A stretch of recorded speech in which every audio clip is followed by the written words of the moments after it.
If you're over 50, you've probably heard some version of this lie. Your best years are behind you. You feel it when the younger guys at work stop asking your opinion. You hear it in your doctor's tone when he starts talking more about managing decline than building strength. You see it when the women who once looked your way walk past without a glance, and it pisses you off, but you swallow it like you're supposed to. Here's the truth. You are not done. You're just finally dangerous.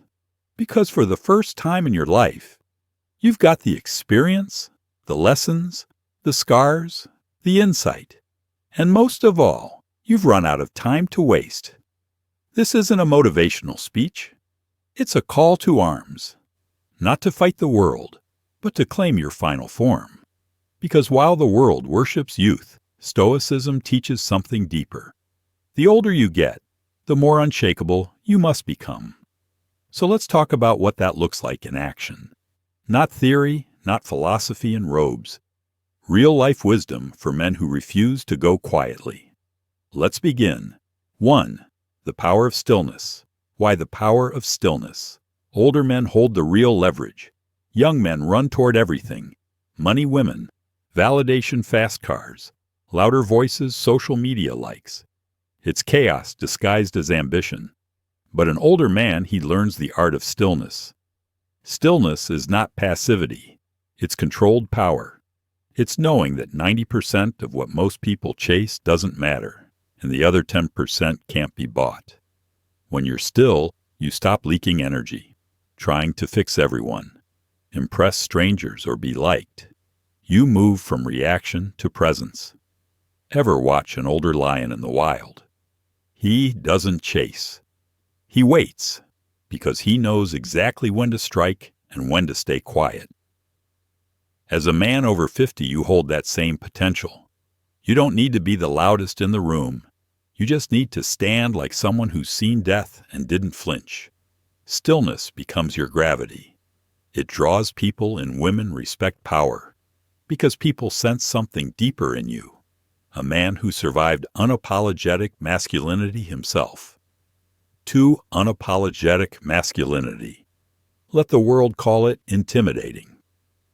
There comes a point in every man's life when he either shrinks to fit the modern world or he becomes a mountain.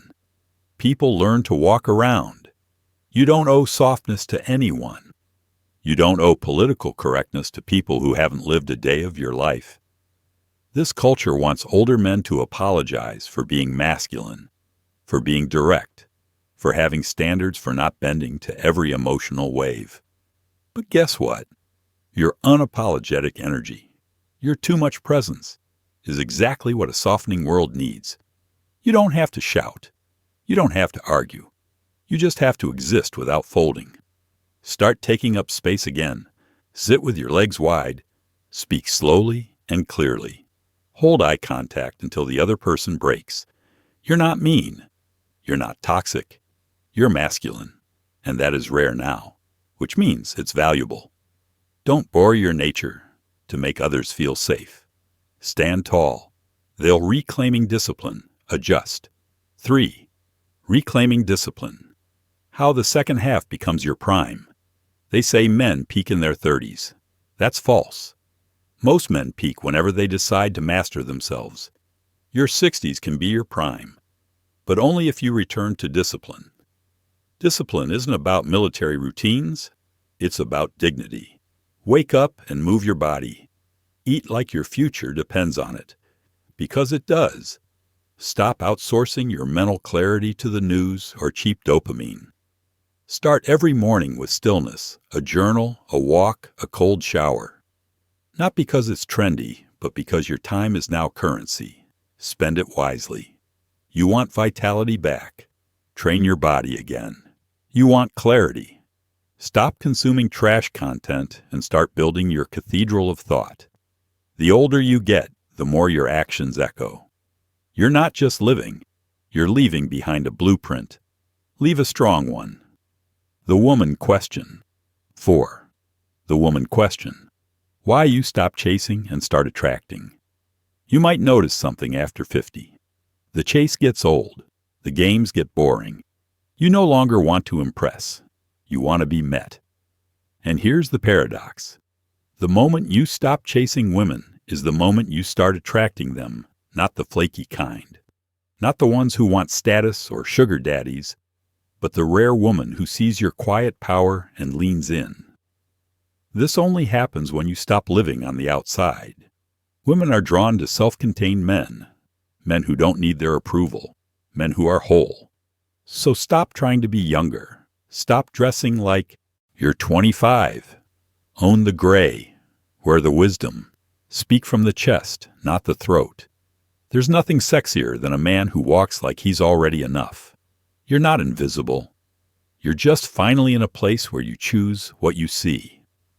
5. Legacy mode. Activated. Why it's time to become the man they talk about when you're gone. This final chapter, it's not the end. It's the moment where everything counts.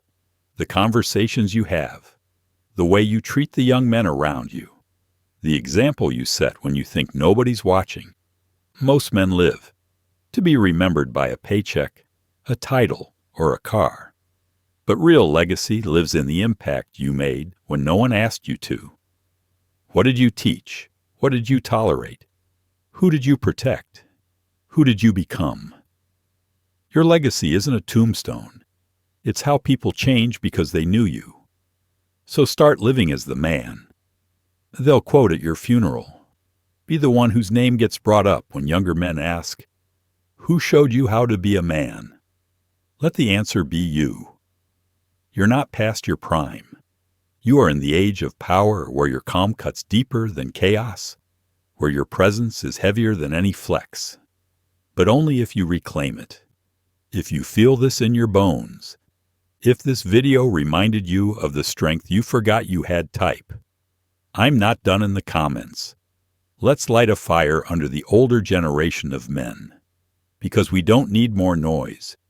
We need men who walk with purpose, speak with weight, and live with legacy. Subscribe if you're done being talked down to. And remember, this age doesn't weaken you, it sharpens you. Music.